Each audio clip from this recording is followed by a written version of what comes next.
घेऊन त्यांनी आपल्या अष्टभुजा देवीच्या समोर जी प्रतिज्ञा घेतली, मारिता मारिता मरे तो झुंजेल, आणि देश स्वतंत्र मिळवल्याशिवाय थांबणार नाही.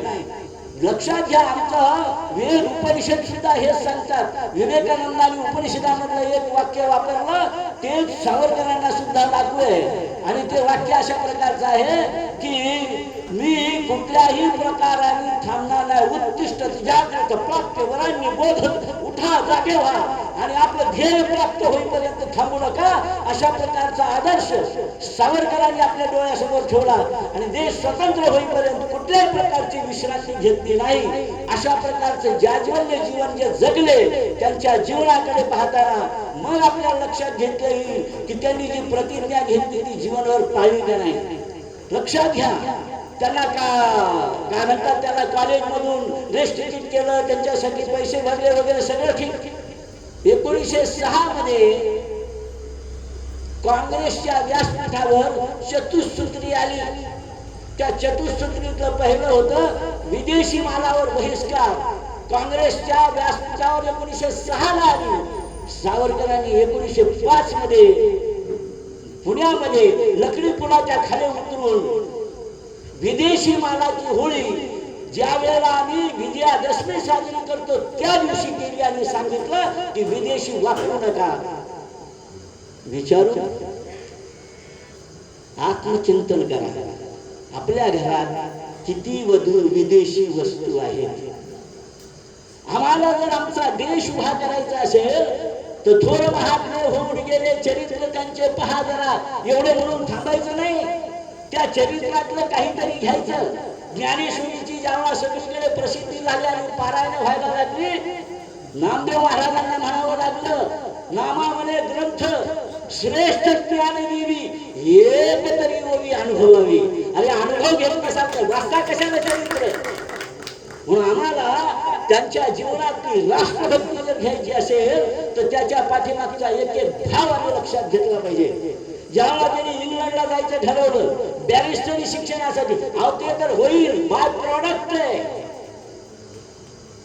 बॅरिस्टर होणं हे बाय प्रॉडक्ट आहे. विदेशात जाऊन माझा स्वदेशीचा विचार सोडून विदेशात जाणाऱ्या तरुणांच्या मनामध्ये देशभक्तीचा स्फुल्लिंग जागा करणं, याच्यासाठी सावरकर इंग्लंडला गेले.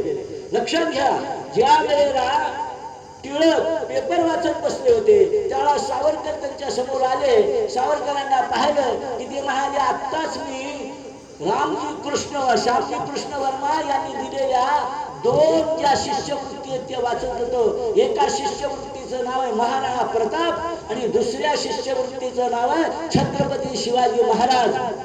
आणि मला असं वाटतं तू इंग्लंडला शिकायला शिवाजी महाराज ही शिष्यवृत्ती घेऊन जावस. सावरकरांच्या हातात तोच पेपर होता. सावरकर म्हणाले, अहो तेवढ्यासाठी मी आलोय. तुम्ही जर पत्र दिलं तर श्यामजी कृष्ण वर्मा माझा स्वीकार करतील आणि मला इंग्लंडला बॅरिस्टरीचं शिक्षण घेण्यासाठी जायचंय. शिक्षण घेण्यासाठी नाही जायचं, मला शिवाजी महाराजांचा विचार बनवण्यासाठी, देश स्वातंत्र्यासाठी तरुणांना तयार करण्यासाठी जायचंय. हा भाव अंतःकरणात होता. म्हणून छत्रपती शिवाजी महाराज नावाची शिष्यवृत्ती त्यांनी स्वीकारली आणि ते इंग्लंडला गेले. श्यामजी कृष्ण वर्मा हे श्रेष्ठ होते. ते निरनिराळ्या प्रकाराने त्या ठिकाणच्या येणाऱ्या तरुणांना देशभक्ती उत्पन्न व्हावी म्हणूनच त्या शिष्यवृत्ती ठेवल्या होत्या. पण 8-10 दिवसातच, कारण टिळकांनी दिलेलं पत्र होतं, तुम्हाला पाहिजे त्या प्रकारचा तरुण मी पाठवलाय, त्याला शिक्षणाची व्यवस्था करा, बाकी सगळं तो करेल. आणि 8-10 दिवसाच्या आत श्यामजी कृष्ण वर्मांच्या लक्षात आलं की मला आता या ठिकाणचं हे सभागृह चालवण्याची गरज नाही. ही सूत्र सगळी तरुण आलेला हा जो विनायक आहे त्याच्या हातात दिली पाहिजे. काय ज्यांनी एक संस्था उभी केली तो असं म्हणतो की हे जे इंडिया हाऊस आहे, भारत भवन आहे, हे चालवण्यासाठी तरुण आलेला हा जो विनायक आहे, हा नायक याच्या हातात दिलं पाहिजे. आणि म्हणून ही सगळी सूत्र त्यांनी त्यांच्या हातात दिली. आपल्याकडे असं म्हटलंय, सहवासाने माणूस बदलतो. लक्षात घ्या, आपल्याकडे खेडेगावात सुद्धा म्हणी आहेत. काय म्हणी आहेत? ढवळ्याजवळ पवळा बांधला. बाकीचं सांगायची गरज नाही, आपल्या सगळ्यांना पाठ आहे. जसं वाईट गुण लागतात तसे चांगले गुण सुद्धा चांगल्यांच्या सहवासात राहिल्यानंतर लागतात. याच्यासाठी मी हा प्रसंग सांगणार आहे. मदनलालला धिंगरा कशासाठी आला होता? तर चैन करण्यासाठी आता शब्द वापरायचा झाला तर एक आवारा तरुण होता. घरची गडद संपत्ती होती ती जणू काही या ठिकाणी येऊन चैन करण्यासाठी उडवण्यासाठी आला होता. म्हणजे अंतःकरणामध्ये कॉलेजमध्ये कशाला जायचं तर कोणाला कोणा युवतीच्या हातात हात मिळवण्यासाठी जायचं. काय आमचं शास्त्रीय हो. मी ब्राह्मण असलेल्या माझ्या एका मित्राला एकदा विचारलं, का रे लग्न झालं, पाणी ग्रहण नावाचा विधी झाला का? तो मला म्हणाला, ब्राह्मणाने पाणी दिल्याचं आठवत नाही. सांगायचं तात्पर्य पाणी ग्रहण या शब्दाचा अर्थ माहित नाही. संस्कृत पाणी ग्रहण या शब्दाचा अर्थ हात. त्या युवतीचा हातात हात घ्यायचा आणि अग्नीला ज्या फेऱ्या मारायच्या त्या विधीचं नाव आहे पाणी ग्रहण. अग्नीच्या साक्षीने मी हिचा हात स्वीकारलेला आहे, जीवनभर तिच्या बरोबर संसार करील. हा मी कधी कधी सांगतो, अर्ध पाणी ग्रहण कॉलेजमध्ये झालं, फेऱ्या मारायच्या नाही. हा कुठं चालला होता मी? आम्हाला या गोष्टीचं काही वाटत नाही.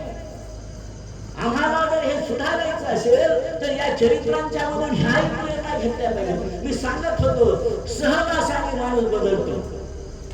मननलाल धिंगरा एके दिवशी चुकून त्याचे काही मित्र म्हणाले, अरे ते भारतीय जमतात, जाऊन तर बसू, काय होतं पाहू. आणि मननलाल धिंगरा त्या सभेमध्ये आला. त्यावेळेला सावरकरांचं समारोपाचं भाषण चालू होतं. सावरकर कसं बोलतात, सावरकरांचं 1957चं एक भाषण टेप आहे, मी ते ऐकलंय. जर तुम्हाला कुठून मिळालं तर ऐका. 1857च्या शताब्दीच्या समारोपाचं त्यांचं दिल्लीचं भाषण आहे. त्यामध्ये सुद्धा त्यांची त्या वयात काय ऊर्जा होती हे आपल्याला लक्षात येईल. मी त्या ऊर्जेच्या संदर्भात जात नाही. मी सांगण्याचं तात्पर्य काय करतोय, मननलाल धिंगरा आला आणि सावरकरांचे ते विचार ऐकल्यानंतर थांबला आणि सावरकरांना म्हणाला, तुम्ही मला तुमच्या संघटनेत घ्याल का? सावरकरांनी पाहिलं, तरुण येतो म्हणतोय, येऊ द्या. घेतो त्याला. आणि 8-10 दिवसात असं लक्षात आलं की अरे हा आपल्या संघटनेत राहण्याचा लायकीचा नाही. सावरकरांच्या म्हणण्यात नाही बरं का. सावरकरांचे जे अन्य शिष्य होते किंवा मित्र होते त्यांना वाटलं की हा संघटनेत राहण्याच्या लायकीचा नाही. पण सावरकरांनी त्याचे काही गुण तपासले होते.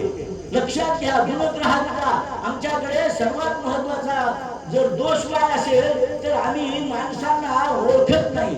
आपल्याकडे एक सुभाषित आहे, अमंत्रमक्षरं नास्ति नास्ति मूलमनौषधम् अयोग्यः योग्यस्तत्र दुर्लभः. हा आज आवाज आहे पण तरी सुद्धा अयोग्य नाही, योग्य म्हणून मी लावू शकतो अशा प्रकारचा भाव अंतःकरणात ठेवून त्यांनी त्यांचं धाडस पाहिलं होतं. म्हणून धाडसी किती होता त्याचं उदाहरण सांगतो. 8-10 तरुण जमले होते. त्या तरुणांच्या मध्ये चर्चा होती की धैर्यवान माणसं कुठे? एक जण म्हणाला जर्मन मध्ये, दुसरा म्हणाला इंग्लंड मध्ये, तिसरा म्हणाला जपान मध्ये. मननलाल धिंगरा म्हणाला, मूर्ख हो, तुम्हाला दुसऱ्याचे देश दिसतात, आपल्या देशात धैर्यवान लोक कमी आहेत का? एकाने म्हटलं कोणी धैर्यवान असलं तर यावं. मननलाल धिंगरा, मी आहे, काय करायचं ते पहा. सुई टोचली, 3 ठिकाणी टोचली, एवढ्यावर समाधान झालं नाही, तो स्थिर होता. त्या सुईवर त्याचा हात ठेवला आणि दोघांनी हात दाबायला सुरुवात केली. सुई वरच्या बाजूला आली, ती हू किंवा चू केलं नाही.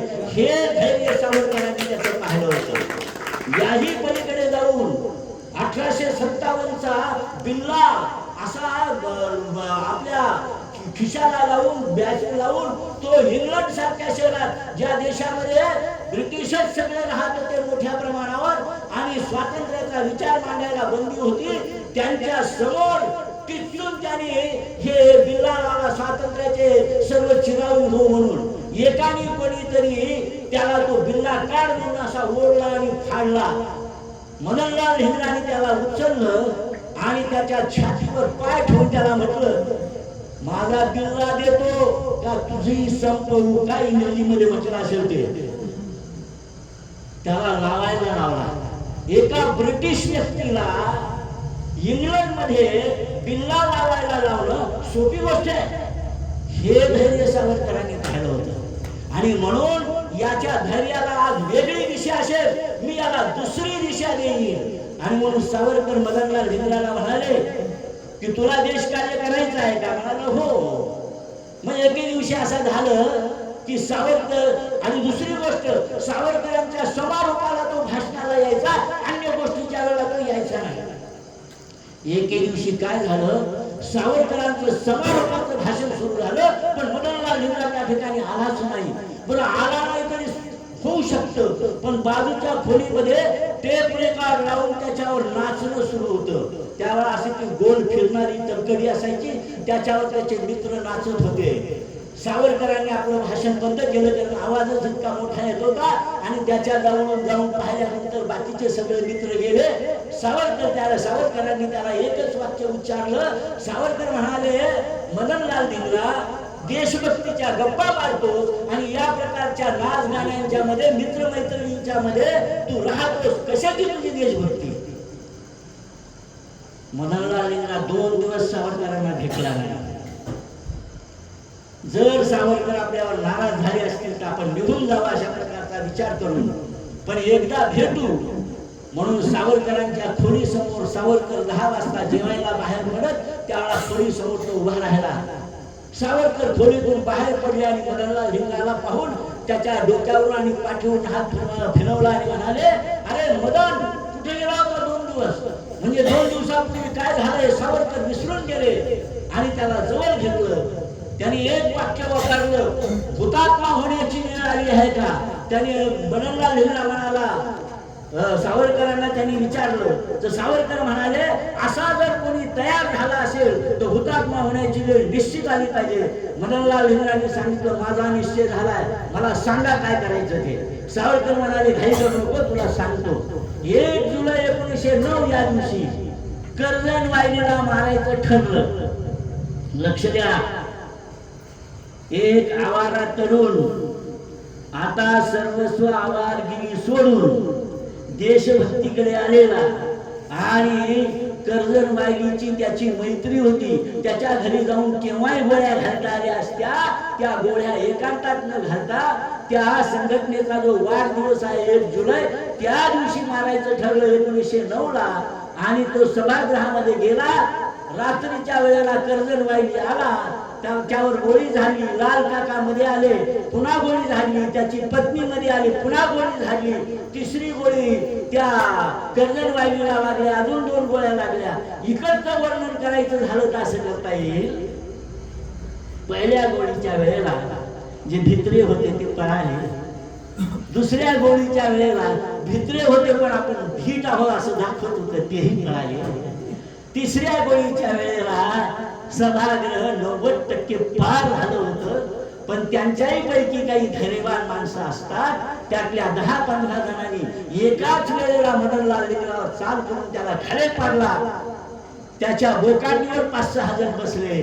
मदनलाल धिंगरा त्यांच्याकडे पाहतोय आणि म्हणतोय, माझा चष्मा थोडासा दूर पडलाय, तो मला द्याल का? एकाने त्याला विचारलं, कशासाठी? तर तो म्हणतो, तुम्ही कोण कोण आहे ते पाहतो. काय झालं? थोड्या वेळाने डॉक्टर आले. डॉक्टरांनी तपासलं. ते म्हणाले, माझं सर्टिफिकेट उपयोगी पडणार नाही. का पडणार नाही? तर जो माणूस गुन्हा करतो त्याच्या छातीत धडधड होत असतो, त्याच्या छातीचे ठोके जलद पडत असतात. पण मदनलाल धिंगरा इतका शांत आहे की याच्या छातीच्या ठोक्यात यचकिंचित सुद्धा बदल नाही. यांनी एक सोडून 3घांना धारात किती पाडलं हे सिद्ध होऊ शकत नाही. डॉक्टरचं म्हणणं, सिद्धप्रज्ञस्य का भाषा समाधिस्तस्य केशव. केशवानी म्हणजे भगवद्गीतेत स्थितप्रज्ञाची जी लक्षणं सांगितली, एक आवारा असलेला तरुण सावरकरांच्या सभा तासाला आला, एवढंच नव्हे तर स्थितप्रज्ञ झाला आणि 3 जणांना लोळवून सुद्धा छातीच्या ठोक्यात यचकिंचित सुद्धा बदल झाला नाही. हा बदल कोणी केला? तो सावरकरांनी केला. म्हणजे सावरकर त्याच्याही पेक्षा श्रेष्ठ आहेत असं आपल्याला यावरून लक्षात येईल. या मदनलाल धिंगराच्या संदर्भातला त्याचा निषेध करायची सभा झाली. त्या सभेत सावरकर होते. विशेष म्हणजे मदनलाल धिंगराचा धाकटा भाऊ सावरकर मदनलाल धिंगराचा द्वेष करण्यासाठी म्हणून आणि त्याचा निषेध करण्यासाठी त्या ठिकाणी आला होता. सावरकरही बसले होते. आगा खान यांनी पहिला ठराव वाचला की मदनलाल धिंगराने कर्दनवाईलीला मारलंय, त्याला फाशीची शिक्षा झाली पाहिजे, की म्हणजे कर्दनवाईलीच्या दुःखामध्ये आम्ही सहभागी आहोत. आणि दुसरा ठराव त्यांनी सांगितलं की मदनलाल धिंगराला फाशी झाली पाहिजे. त्यावेळेला सावरकर उठून उभे राहिले. त्यांनी म्हटलं सगळ्यांची संमती आहे का? 60% हात वर आले, 40% खाली होते. पण अध्यक्षांनी ऑल लिहायला सुरुवात केली. सावरकर उठून उभा राहिले. नो नॉट ऑल, माझा विरोध आहे या तुमच्या दोन्ही ठरावांना. त्या सभेत म्हणणं सामान्य गोष्ट आहे का? नो नॉट ऑल हा म्हटलं सावरकरांनी. आणि एकाने पाठीमागून येऊन सावरकरांच्या मस्तकावर त्या ठिकाणच्या पुढच्या आकाशासारख्या नाही लाकडाच्या एक पाय तुटला होता. तो सावरकरांच्या वर मारला. रक्ताची धार यायला लागली. सावरकरांच्या मित्रापैकी एकाने रिव्हॉल्वर काढलं, रिव्हॉल्वर रोखलं. त्या वेळेला सावरकरांनी हात असा केला म्हणजे रिव्हॉल्वर रोखायचं नाही. पण हे सावरकर आहे असं ज्यावेळेला सभागृहाने पाहिलं, त्या सभागृहामध्ये सावरकरांची प्रसिद्धी बॉम्ब तयार करतात. शिवाजी महाराजांची जशी प्रसिद्धी होती त्या मामाने आपल्या भाच्याला सांगितलेली 100 फूट लांब उडी मारतात वगैरे वगैरे, तशीच सावरकरांची प्रसिद्धी असल्यामुळे हे सावरकर हे केल्यानंतर अध्यक्ष सुद्धा टेबल खाली लावले. सभागृह उद्ध्वस्त झालं. दुसऱ्या दिवशी सावरकरांनी सांगितलं की कायद्याच्या दृष्टीने तो कोणी असला व्यक्ती जोपर्यंत गुन्हेगार ठरत नाही तोपर्यंत त्याला फासावर देता येत नाही, फाशीची शिक्षा द्या म्हणता येत नाही, तो गुन्हेगार ठरत नाही. ठीक आहे, सावरकरांना त्या संदर्भात नंतर काय काय झालं ते येणारच आहे. सांगायचं तात्पर्य, नंतर मदनलाल धिंगराला सावरकर भेटायला गेले. मदनलाल धिंगराच्या भेटीमध्ये काय होतं हे पाहण्यासाठी सगळेजण त्या ठिकाणी आतुर होते.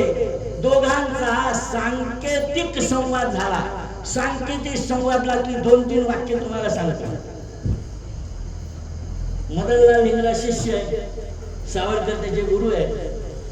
सावरकर गेल्या गेल्या त्याला म्हणाले, मी तुझ्या दर्शनाला आलेलो आहे. अर्थ काय होतो की तू आता शिष्य राहिला नाहीस, हे कार्य केलंस त्यामुळे गुरु झाला, मी तुझ्या दर्शनाला आलोय. आणि त्यांनी वाक्य वापरलं की मी ही जी टाय बांधतोय ती बरोबर बांधतोय का नाही, याचा अर्थ मी केलेलं काम बरोबर केलं का नाही.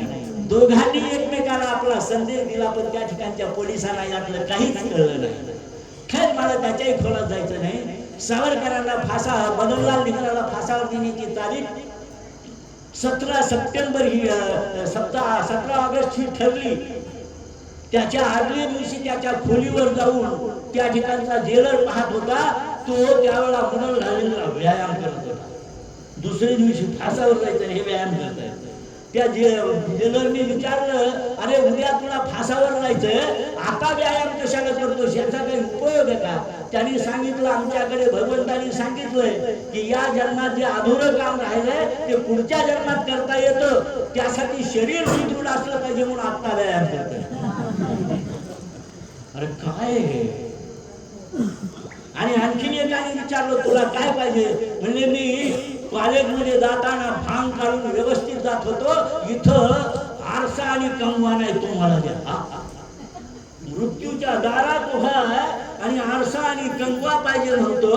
हे धाडस त्याच्यात उत्पन्न करणारे सावरकर किती मोठे आहेत ह्याही संदर्भात आपल्याला लक्षात येईल. सांगायचं तात्पर्य, मदनलाल धिंगरा फासावर गेला आणि त्यानंतर सावरकरांच्या दृष्टीने सगळे जे काही आवडले गेले पास, आणि सावरकरांना त्याही खटल्यात, आणि सावरकरांनी आधी जी रिव्हॉल्वर पाठवली होती त्या रिव्हॉल्वरच्या खटल्यामध्ये त्यांना पकडण्यात आलं.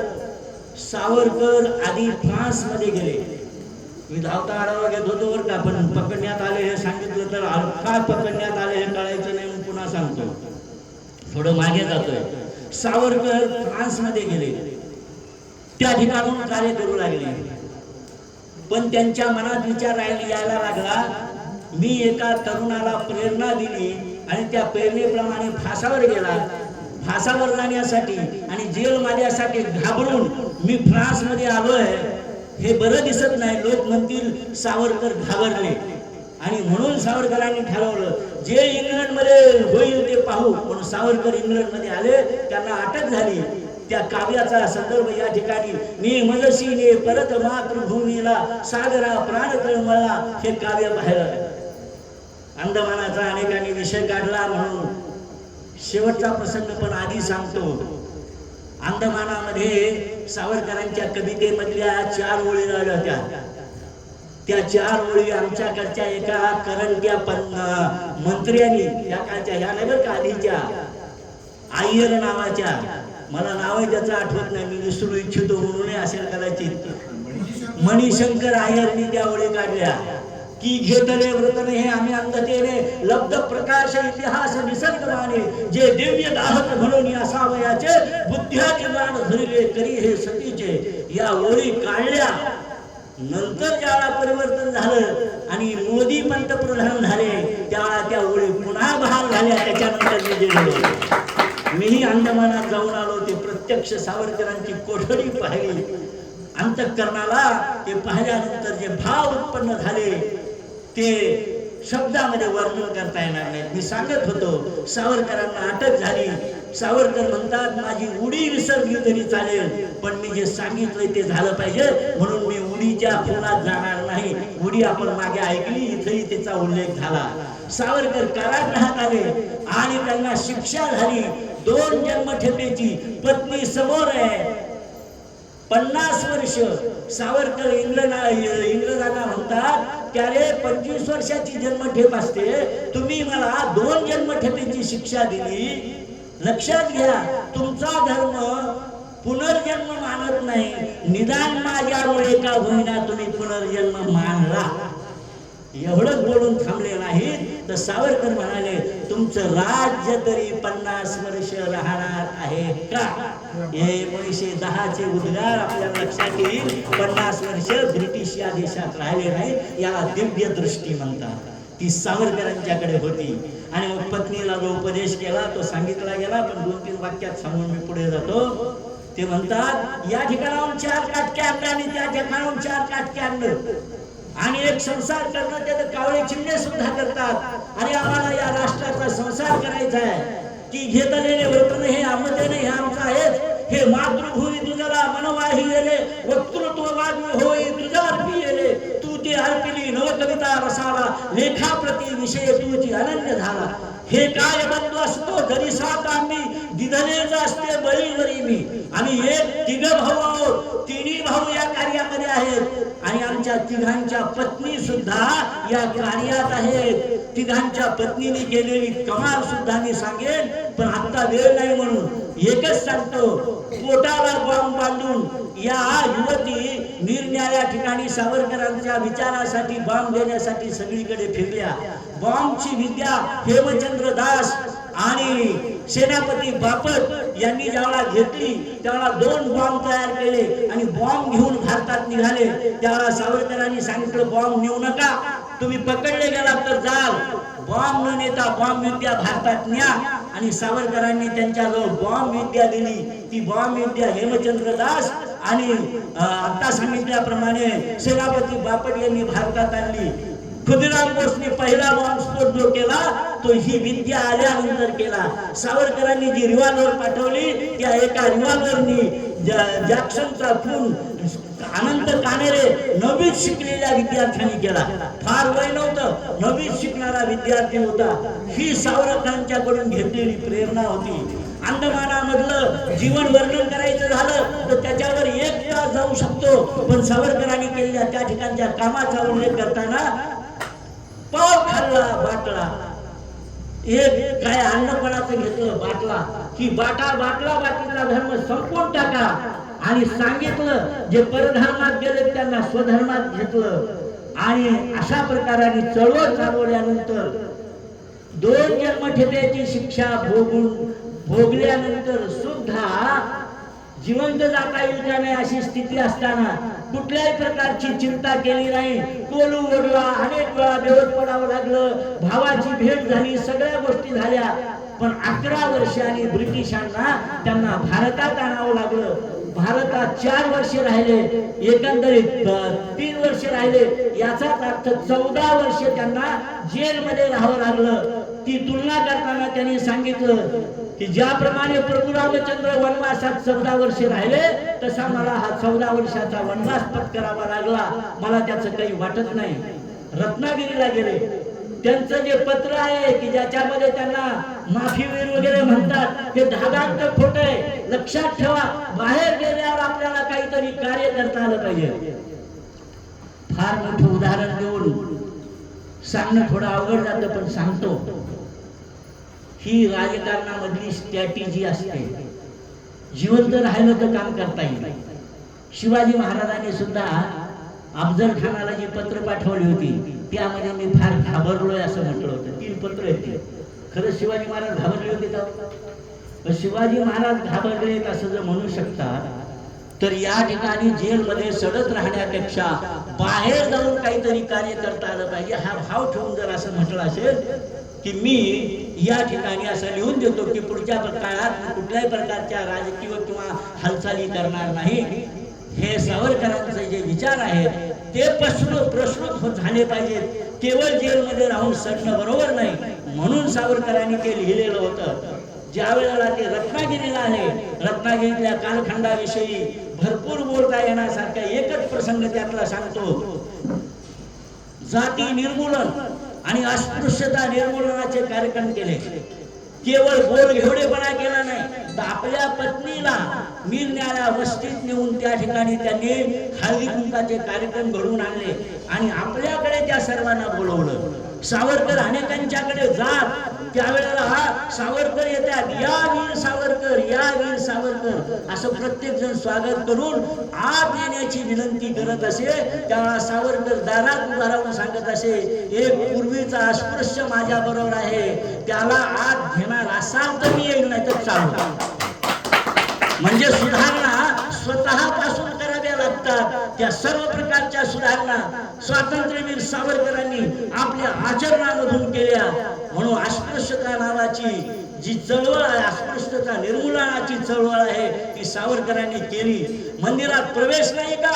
आम्ही नवीन मंदिर जा रत्नागिरीला पतित पावन नावाचं मंदिर आहे, सावरकरांनी प्रेरणेने उभा केलं. आता त्या मंदिरामध्ये सर्वांसाठी प्रवेश त्या काळापासून आहे. तर हे सावरकरांचं जे कार्य आहे, याच्याही पलीकडे 37ला त्यांच्यावरती सगळी बंधनं उठवली गेली. आणि त्यानंतर ज्यावेळेला हिंदू महासभेची स्थापना आणि प्रचार करायला लागले, तर 1938ला मुंबईला भरलेल्या साहित्य संमेलनाचे सावरकर अध्यक्ष होते. एका साहित्य संमेलनाचा अध्यक्ष म्हणतो, लेखण्या मोडा आणि बंदूक हातात घ्या. काय तुम्ही लेखणीने तिथे गेला आणि तुम्ही संदेश देता, लेखण्या मोडा आणि बंदूक हातात घ्या. लेखण्या मोडा आणि बंदूक हातात घ्या सल्ला दिला आणि ब्रिटिशांच्या सैन्यामध्ये भरती व्हा सांगितलं. गांधी नेहरूंनी सांगितलं, सावरकर म्हणजे इंग्रजांचे रिक्रुटमेंट अधिकारी. चिंता केली नाही. का केली नाही? त्यांना माहित होतं भारताच्या तरुणाच्या हातात बंदूक आली पाहिजे. दुसऱ्या महायुद्धात ही आम्हाला जर्मनीच्या विरुद्ध, इटलीच्या विरुद्ध चालवावी लागली तरी हरकत नाही, पण नंतर ज्यावेळा युद्ध संपेल त्यावेळा ही बंदूक ब्रिटिशांच्या विरुद्ध चालवता येईल याच्यासाठी झालं. म्हणून रणवीर स्वातंत्र्य कोणा मिळाले हा भूतकालीन सिद्धांत माना. या सिद्धांताप्रमाणे रण केलं पाहिजे हा भाव सावरकरांच्या अंतःकरणात होता. म्हणून त्यांनी मिलिटरीमध्ये जायला सांगितलं. आणि आपल्याला लक्षात येईल, अहिंसेच्या माध्यमामधून स्वातंत्र्य मिळालं. साबरमती के संत तुने किया कमाल, ही कमाल त्याची नाही, विचारा इतिहासकाराला. आणि ब्रिटिशांच्या इतिहासाच्या मध्ये नोंद आहे ती पहा. ब्रिटिश असं म्हणतात, गांधींच्या माध्यमामधून जो उठाव झाला त्यामुळे आम्ही स्वातंत्र्य देतो आहोत, हे धाडांत खोटे. ज्या मिलिटरीने आम्हाला हिटलर आणि मुसोलिनीला धूळ काढण्यासाठी मदत केली, ती मिलिटरी आमच्या विरोधात गेली. मिलिटरी जायला कोणी सांगितलं होतं? सावरकरांनी सांगितलं होतं. म्हणजे मिलिटरीच्या भीतीने स्वातंत्र्य मिळालं, म्हणजे सावरकरांच्या प्रेरणेने स्वातंत्र्य मिळालं असं म्हणता येईल. सावरकर ब्रिटिशांना किती घाबरत होते. गांधी आणि नेहरूंना जेलमध्ये 5 स्टार हॉल सारख्या सवलती होत्या. सावरकरांना किती भोगावं लागलं हे मी सांगितलं. मी सांगत असं होतो की सावरकरांनी हे भोगलं, पण मी हे भोगलं असं पुढच्या काळात कधी त्यांनी म्हटलं नाही. आणि ज्यांना ज्यांना काही प्रेरणा घ्यायची आहे, सुभाषचंद्र बोस हे आता आपण काहीतरी करावं म्हणून डॉक्टर हेडगेवार यांना भेटायला आले. ती तारीख होती 20 जून 1940. मरणासन्न अवस्थेत हेडगेवार होते. गुरुजींशी त्यांचं बोलणं झालं, पण सुभाषचंद्र म्हणाले मी हेडगेवार बरे झाल्यावर येईल. आणि गुरुजींशी फारसं न बोलता तिथून बाहेर पडले. संघाची मदत होईल असं त्यांना वाटत होतं, पण हेडगेवार दुसरी दिवशी गेलेले कळलं. म्हणून ते सावरकरांना भेटायला सावरकर सदनामध्ये आले. गुप्त रीतीने आले, पोलिसांना सुगावा लागला नाही. सावरकरांनी सुभाषचंद्रांना म्हटलं की आज काही दिवसापूर्वी एक पत्र आलेलं आहे, ते जपानमधून आलेलं आहे. त्या ठिकाणी सुद्धा एक बोस आहेत, त्यांनी आझाद हिंद सेना उभी केलेली आहे. त्या सेनेचं नेतृत्व करण्यासाठी तरुण नाही, तुझ्यासारख्या तरुणांनी जावं. पत्र लिहिलं सावरकरांनी त्यांना. पण सुभाषचंद्र म्हणाले या ठिकाणचा हॉलवेर स्मारक हलवण्याचा माझा विचार आहे. सावरकर म्हणाले तो हॉलवेर हलवण्याचा प्रयत्न केलास तर ब्रिटिशांना आपोआपच तुला जेलमध्ये टाकता येईल आणि तुझं काम थांबेल. सावरकरांचा सल्ला ऐकला तरी सुभाषचंद्र हे कलकत्त्याला आले आणि हलवर स्मारक हलवण्याचा प्रयत्न केला. त्यांना जेलमध्ये जावं लागलं. त्यावेळेस सावरकरांच्या दिव्य दृष्टीची त्यांना ओळख झाली आणि म्हणून गुप्त रीतीने ते त्या ठिकाणाहून सुटले. निरनिराळ्या मार्गाने जपानमध्ये गेले. आझाद हिंद सेनेचं नेतृत्व केलं. आझाद हिंद सेना आणि ब्रिटिशांच्या विरोधात आपली सेना उभी राहिली म्हणून स्वातंत्र्य मिळालं. स्वातंत्र्याची प्रेरणा ही या पद्धतीची होती. स्वातंत्र्य ज्या दिवशी मिळालं, फार लांबत नाही, 5 मिनिटात मी माझा विषय समारोप करतोय. स्वातंत्र्य ज्या दिवशी मिळालं त्यावेळा योगी अरविंद आणि सावरकर यांचे लेख एक आहे, हे विचार एक आहे, हे लक्षात घ्या. योगी अरविंद म्हणाले एका डोळ्यात असू आणि दुसऱ्या डोळ्यात हसू, अशा प्रकारचं स्वातंत्र्य मिळालं. तोच विचार स्वतंत्र रीतीने सावरकरांनी आपल्या पद्धतीने मांडला. एका डोळ्यात असू आणि दुसऱ्या डोळ्यात हसू, आम्हाला स्वातंत्र्य मिळालंय. आम्हाला अखंड भारत पाहिजे होता, पण खंडित का होईना स्वतंत्र झाला म्हणून आनंद असू नये, परंतु आमच्या देशाचे तुकडे झाले म्हणून दुःख असू नयेत असं वर्णन केलं. शेवटच्या प्रसंगाकडे वळतो, लक्ष द्या. 1958 पासून हिंदी चीनी भाई भाई असं चाललं होतं. सावरकर म्हणाले, सावरकरांनी पंडित नेहरूंना पत्र पाठवलं आणि त्यांनी सांगितलं चीन आपला मित्र होऊ शकत नाही, घात करील. तेच विचार गोळवलकर गुरुजींनी सुद्धा पंडित नेहरूंना कळवले. पण पंडित जवाहरलाल नेहरूंनी जाहीर भाषणातून सांगितलं ये जो 2 लोग है, म्हणजे सावरकर आणि गोळवलकर गुरुजी, ये पागल है, इनको राजकारण का कुछ भी मालूम नहीं, चीन हमारा सच्चा मित्र है. आणि आपल्याला माहिती काय झालं सच्च्या मित्रांनी केलं ते. तेव्हापासून नेहरू शब्द वापरू का नको, कळत नाही अशी स्थिती झाली. इंदिरा गांधी बरोबर असल्याशिवाय काही चालत नव्हतं. म्हणजे त्यांना कळालं, मला कळालं नाही. हजारो किलोमीटरचा परिसर आमचा चीनच्या ताब्यात गेला. जो देश स्वतंत्र होऊन 62 पर्यंत आमच्यापर्यंत होता, ते कैलास पर्वत, मानस सरोवर, निरनिराळे हे सगळे भाग गेले. एक वेळा नेहरूंना एकाने विचारलं, सावरकर त्यावेळेला होतेच. सावरकरांना अत्यंत वेदना झाल्या नेहरूंचे विचार ऐकून. महावीर त्यागी नावाच्या खासदारांनी विचारलं नेहरूंना की हा जो हजारो किलोमीटरचा परिसर चीननी घेतलाय, हा घेण्याचा विचार तुमच्या अंतःकरणात आहे का नाही. त्यावेळेला नेहरू असं म्हणाले, आणि इकडे कच्छचं रण सुद्धा. नेहरू असं म्हणाले की ज्या ठिकाणी गवताची एक काडी सुद्धा उगवत नाही, ते चीनकडे राहिलं काय, भारताकडे राहिलं काय, पाकिस्तानाकडे गेलं काय, याच्यात काय विशेष आहे. मातृभूमीविषयीचा कुठलाही प्रेम भाव नाही, हे आपल्याला यावरून लक्षात येईल. त्या महावीर त्यागीने आपल्या डोक्यावरची टोपी काढली आणि म्हटलं, नेहरूजी, माझ्या डोक्यावर एकही केस नाही आणि तुम्ही तुमची टोपी काढली तर तुमच्या डोक्यावर सुद्धा एकही केस नाही. ज्या डोक्यावर केस उगत नाही त्याचं काय करायचं सांगा. सांगायचं तात्पर्य काय आहे की अरे इथं हे उगत नाही ते उगत नाही, गेलं तरी चालतं. याला मातृभूमीचं प्रेम म्हणत नाही. मातृभूमीचा एक कण सुद्धा मी देणार नाही, हा भाव अंतःकरणात असावा लागतो. आणि सावरकरांनी आपल्या जीवनामध्ये तो रुजवला होता. ज्या ज्या वेळेला सांगता येईल त्या त्या वेळेला हे सांगितलं होतं. आणि म्हणून मी अनेक वेळा सांगत असतो. विषय व्यापक आहे, पण मी आता समारोपाकडे जातो कारण आपण थकलेला आहात, मला माहिती आहे. फक्त 1 मिनिट 2 मिनिट आपले घेणार आहे. सगळे थकलेले